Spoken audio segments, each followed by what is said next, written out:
சமீபத்துல கோகுல்ராஜ் கொலை வழக்கு நடந்து அந்த நடத்தின யுவராஜ் அப்படிங்கிற ஒரு நபர் என்ன மாதிரியான ஒரு மனநிலை அப்படின்னு பாத்தீங்கன்னா, இப்போ பரோல்ல அரசாங்கம் வந்து அவருக்கு வெளியில வந்திருக்காங்க.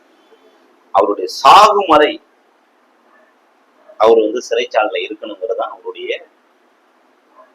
அவருக்கு கொடுக்கப்பட்ட தண்டனை, அதிகபட்ச உச்சபட்ச தண்டனை நீதிமன்றத்தால் கொடுக்கப்பட்டது.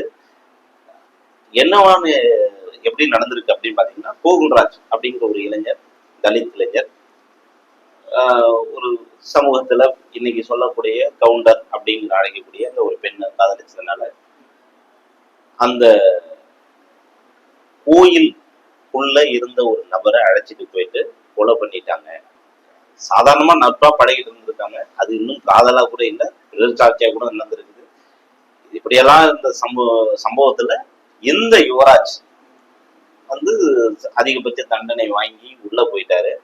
அவர் வந்து உள்ள போயிட்டு அவருடைய மகளுடைய ஒரு நிகழ்ச்சிக்காக வந்திருக்கார் பரோல்ல. இந்த கொலை வழக்கு வந்து சும்மா 6-7 வருஷத்துக்கு முன்னாடி நடந்தது தான் தொடர்ந்து. ஆமா, 6-7 வருஷம் நடந்தது. ஏன்னா இப்ப நிறைய பேருக்கு அதை பத்தி தெரியாம இருக்கலாம். யார் இந்த யுவராஜ், கோகுல்ராஜ் எல்லாம் யாருன்னே தெரியாம இருந்திருக்கலாம். அவங்களுக்கு எல்லாம் ஒரு சின்ன ஒரு தொகுப்பு மாதிரி சொல்லிடுங்க, நல்ல டீட்டெயிலாவே சொல்லிருங்க என்ன நடந்துச்சு அப்படின்னு. திருச்செங்கோட்டுல கோயிலுக்குள்ள ஒரு ஆணும் பெண்ணும் சந்திச்சு பேசிட்டு இருக்காங்க. இவங்களுடைய யூகத்தின் அடிப்படையில இவங்க காதல்னு சொல்லிக்கிறாங்க. அது உண்மையா பொய்யாங்கிறது நமக்கு தெரியாது. உண்மை என்னன்னா அதுதான்.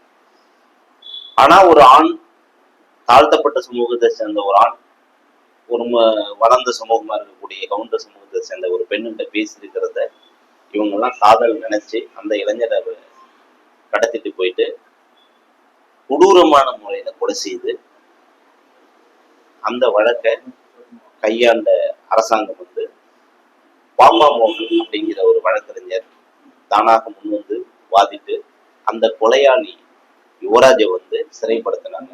அதுக்கு உச்சபட்ச தண்டனையா வந்து பாத்தீங்கன்னா இறக்கும் வரை. அதுக்கு முன்னாடி இன்னும் பல திருப்பங்கள் அந்த கேஸ் நடந்துச்சு. ஏன்னா அந்த கேஸை இன்வெஸ்டிகேட் பண்ண ஒரு பெண்மணி வந்து, ஆமா, பெண் காவலாளி வந்து அவங்களும் தலித் சமூகத்தை சேர்ந்தவங்க, விஷ்ணுபிரியா. ஆமா, அவங்களும் வந்து தன்னுடைய வீட்டிலேயே வந்து தற்கொலை செஞ்சுக்கிட்டாங்க. அதாவது எவ்வளவு அந்த நேரம் வந்து யாருன்னு பாத்தீங்கன்னா தமிழ்நாட்டுல அரசாங்கம் நடத்தி இருக்கிறது எடப்பாடி தான் நடந்தது.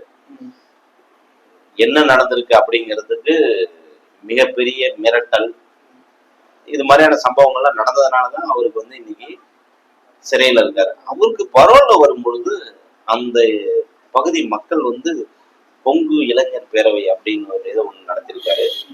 அந்த பகுதி மக்கள்லாம் என்னமோ தியாகி லெவல்ல ஹீரோ மாதிரி பண்ணிட்டு இந்த சமூகத்துக்கு முன்னேற்றத்துக்காக பிறந்தவர் அவர் தான் அப்படின்னு சொல்லி அவர்கிட்ட ஒரு பெண்மணி வந்து தன்னுடைய குழந்தைய கொடுத்து பேர் வைங்க அப்படின்னு சொல்லக்கூடிய அளவுக்கு அவரை வந்து போற்றி கொண்டாடுறாங்க. இன்ஸ்டாவில் ரீல்ஸ் போடுறாங்க, சமுதாயம் வந்து எப்படி ஒரு வக்கரமான சமுதாயமா மாறிட்டு பாருங்க. ஏன்னா அந்த யுவராஜும் சொல்லக்கூடிய அந்த நபர் வந்து 16 பேரை தன்னுடைய கையில போட்டு அந்த கொலையை நிகழ்த்திருக்காரு. இதுலயே அந்த கொலை செய்யப்பட்ட அந்த நபர் இருக்காரு இல்லையா, கோகுல்ராஜ்ங்கிறவர், அவரு எழுதுன மாதிரியே கைப்பட ஒரு சூசைட் நோட் எழுதியிருக்காரு, லெட்டரும். இந்த மாதிரி இந்த காரணத்தினாலதான் நான் தற்கொலை பண்ணிக்கிட்டேன். இந்த ஒரு மனநிலை படிச்ச ஒருத்தவனை தான் மக்கள் எல்லாம் இப்ப கொண்டாடிட்டு இருக்காங்க. ஆமா, இது வந்து எப்படி இந்த சமுதாயம் வந்து சீரழியுது அப்படிங்கிறதுக்கு வந்து ஒரு எடுத்துக்காட்டு தான். ஏன்னா சமீப காலத்துலமா பாத்தீங்கன்னா இந்த பகத் பாசிலுங்கிறவர் மாமன்னன் படம் பாத்துருப்பீங்க, அதை அவரை தூக்கி வச்சு கொண்டாடினாங்க. அதுக்கப்புறம் இன்னும் பல இந்த வில்ல கதாபாத்திரம் பண்ணக்கூடியவங்க, அது முக்கியமா வந்து ஜாதி மனநிலை, இந்த ஒடுக்குமுறை மனநிலை கொண்டவங்களை வந்து தூக்கி வச்சு கொண்டாடுறது. இதெல்லாம் எந்த சமுதாயத்துல உள்ளவங்க பாத்துக்கிட்டீங்கன்னா எல்லாமே வந்து அந்த இளைஞர்களா தான் இருக்காங்க எல்லாரும் பெரும்பான்மையா. தமிழ்நாட்டுல 2 சமூகங்கள் வந்து உழைப்பாள முன்னேறின சமூகம். ஒண்ணு தென் மாவட்டத்தை சேர்ந்த நாடார் சமூகம், இன்னொன்னு மேற்கு பகுதியை சேர்ந்த கவுண்டர்கள் சமூகம். இந்த 2 சமூகமும் வந்து உழைப்பாள முன்னேறின சமூகம் அப்படின்னு பொதுவா மக்களால் அறியப்படுறது. அந்த நாடார் சமூகத்தை அந்த ஹரிநாடார்னு ஒருத்தர் வந்து அவருக்கு குற்ற பின்னணி நிறைய இருக்கு, வழக்குகள் நிறைய இருக்கு அவர் மேல. அந்த நபரும் இந்த கொலை குற்றவாளி யுவராஜ் சிங்கும் இந்த அவருடைய மகள் விழாவுக்கு வந்து கலந்துக்கிறாங்க அப்படின்னா அந்த சமூகம் வந்து எந்த அளவுக்கு சாதிய மனநிலையோட இருக்கிறாங்க இந்த மக்களுக்கு நம்ம புரிய வைக்கணும். அப்படி ஒண்ணு இல்லை. பரவாயில்ல கேன்சல் பண்ணி விட்டுருவோம், நாளைக்கே அவரை வந்து கைது பண்ணி மறுபடியும் கொண்டுட்டு போகணும். ஏன்னா சமுதாயத்துக்கு எந்த மாதிரி ஒண்ணு எடுத்துக்காட்டா இருக்காருல்ல. ஏன்னா மக்களை நம்மளால எதுவும் பண்ண முடியாது. இப்படி வந்து இது எல்லாத்துக்குமே சமூக சீர்திருத்தம் தான் சரியான விஷயம். அதை முழுமையா செய்ய நம்ம வந்து முற்படணும். அதை விட்டுட்டு இது வந்து இவரை வந்து நம்ம குற்ற பிரிவுலயே நம்ம எடுக்க முடியாது, இவர் பண்றது சரி அப்படின்னு சொல்ல முடியாது. அதனால இவர் பரோலை கேன்சல் பண்ணி மறுபடியும் இவரை தூக்கி சிறைச்சாலையில போடணும். அதுதான் வந்து சரியான நடவடிக்கை இருக்கும். ஏன்னா இப்போ இந்த நபரை பார்த்து இன்னும் பிற குற்றவாளிகள் பரோல்ல வந்தாங்கன்னா இதே நிலைமை வரலாம். இது நம்மளுடைய அச்சுறுத்தல். நாம இத்தனை நாள் நம்ம போராடி தந்தை பெரியாருக்கு முன்னாடி காலத்துல இருந்து தந்தை பெரியார்ல இருந்து இன்னைக்கு வரைக்கும் ஜாதியை ஒழிக்கணும், மதத்தை ஒழிக்கணும், எல்லோரும் மனிதநேயமா இருக்கணும் அப்படிங்கிறதுக்காக இல்லாம போயிடும்ல. போராடி வந்து அதனுடைய ஆட்சி தான் இன்னைக்கு தமிழ்நாட்டில் நடந்துட்டு இருக்கு.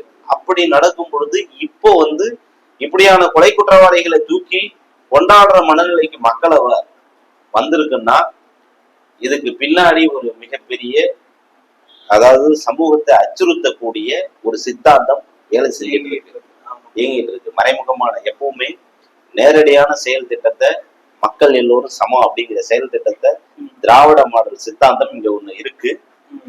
திராவிட சித்தாந்தம் எல்லோருக்கும் எல்லாம்ங்கிற சித்தாந்தம் இருக்கு.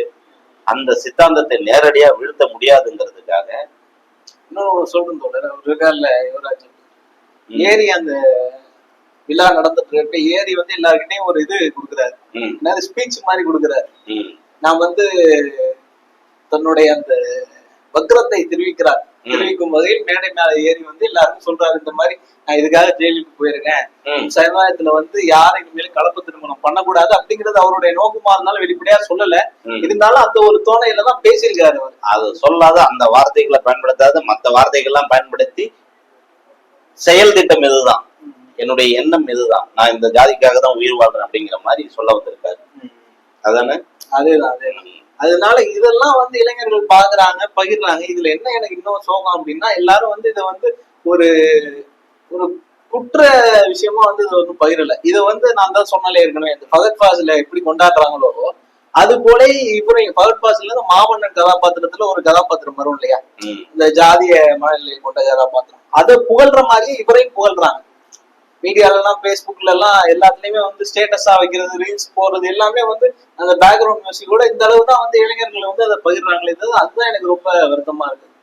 உண்மை என்னன்னா, இந்த நபரு போல இன்னும் பிற குற்றவாளிகளும் இது மாதிரியான தொடர்ச்சியா வெளில வந்து தங்களுடைய ஜாதி பெருமை பேசுறதுக்கு முற்படுவாங்க.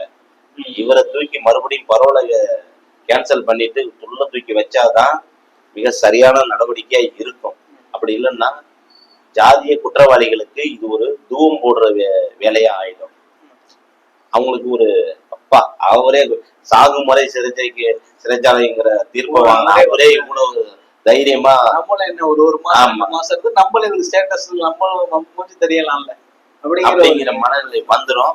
இதை தடுக்கணும்னா அவரை தூக்கி மீண்டும் உள்ள வச்சு நீதியை நிலைநாட்டணும்.